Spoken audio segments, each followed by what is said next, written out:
We're going to go back to the council positions now, so can I please invite the disability candidates up to the stage, please?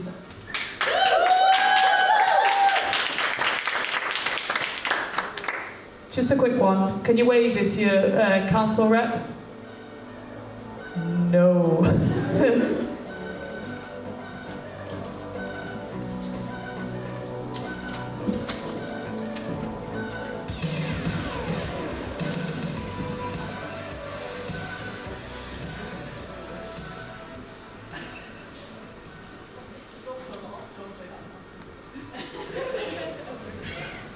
We've got two very nervous disability reps here. Can we give them a round of applause? Thanks, guys. Thanks. So now I'm going to give each candidate 2 minutes to address the audience. Can you introduce yourself and tell us why students should vote for you? Nikkita, you start. Hi everyone, I'm Nikkita. I'm currently on the council as open representative. I'm also involved in a lot of volunteering within the SU. And I'm currently the co-founder and chair of Student Minds. This role is really important for me because I live with a mental health condition, and I want to prove that you can come to university and you can come and get a degree and you get involved with things and you can have roles within the council and break down that stigma and discrimination that a lot of people with mental health conditions do face. I've also experienced the student support firsthand myself, and I'm not saying it's absolutely awful, but there does need to be improvements, and that's basically why I want to run for this role. Thank you. Thank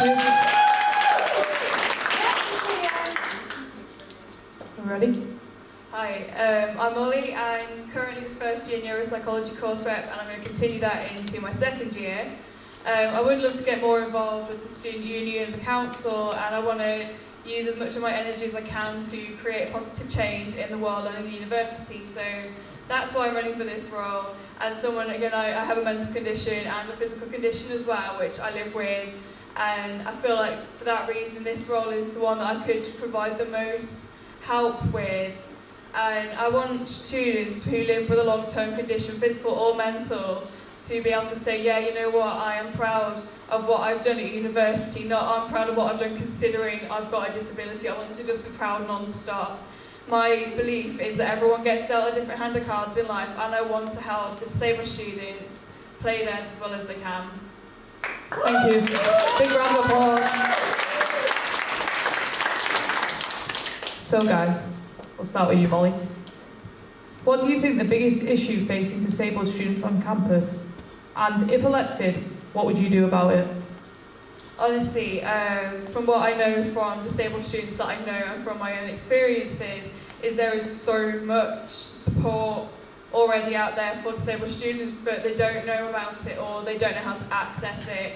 And especially for students that are perhaps really limited on their mobility, they can't always just zip around and get to all the places that they need to go to be able to access this support. So my main aim would be to make sure that the support that is out there is easily accessible and it's really well advertised so everyone knows about it that needs it.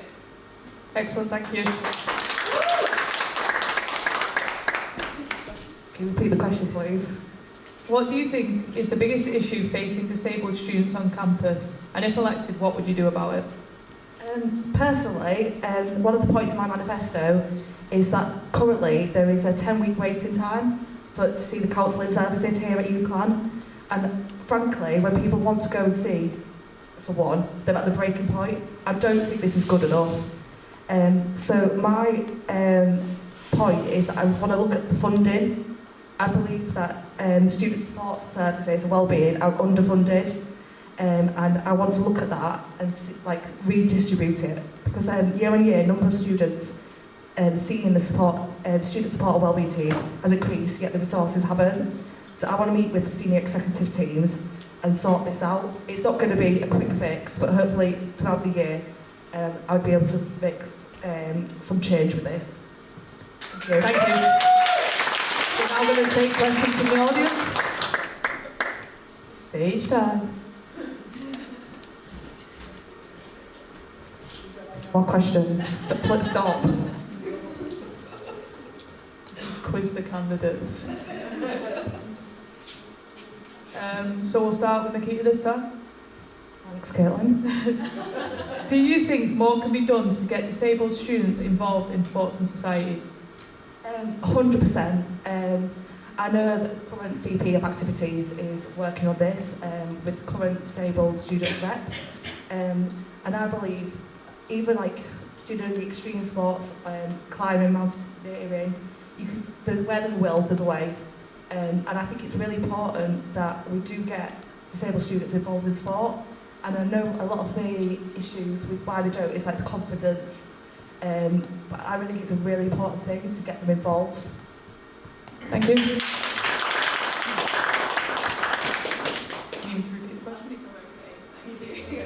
Yeah, so I know that the Disability Society are arranging an inclusion sports event in the coming weeks, but again, I think that's only been emailed out to students involved in the inclusion team or the Disability Society, so again, more advertising needs to go into that.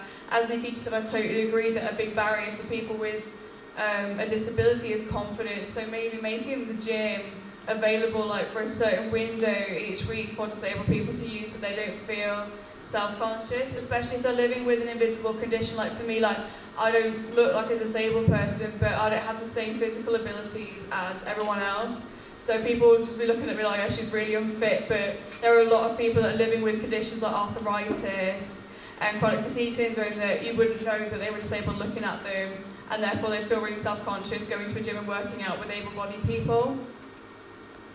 Thank you. The last question, I promise. How do you plan on consulting students? Molly. Consulting. Yeah, consulting.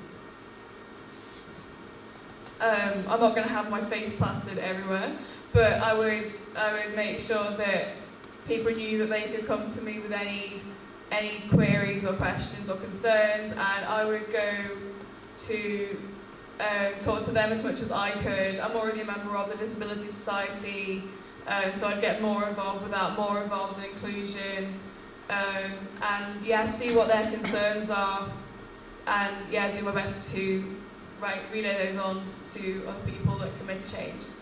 Thank you. Can you repeat the question, please? Yeah, no worries. How do you plan on consulting students? I think in every decision that we make here at the SU and university, we need to consult with students. In the past year, I've consulted with over 1,000 students on issues such as period poverty and the Tide to Change project, and as a chair of Youth Student Minds. I'd plan on carry on making sure that people know who I am, that they know that they can come to me and speak about their issues, and that they won't be judged for whatever they say.